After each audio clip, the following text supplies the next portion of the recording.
Mana payshanba kuni asrdan keyin juma kuni hisoblanadi.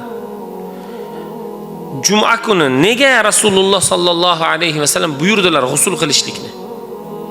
O'sha kuni tirnoqlar olinishligi, sochlar yuvilishligi, butun jasad yaxshilab yuvilinishligini nega aytdilar?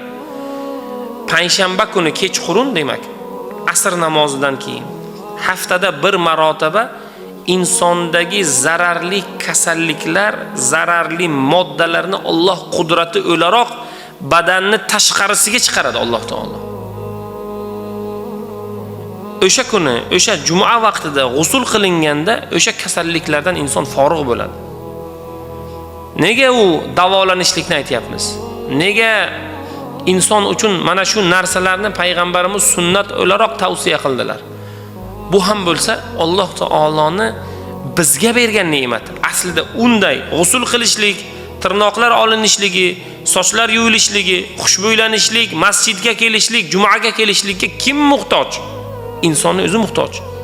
Kasallikdan forig' bo'ladi, salomat bo'ladi, pok bo'ladi, jumaga keladi. Alloh taolo uni gunohlarini kechiradi. Aslida biz muhtojmiz.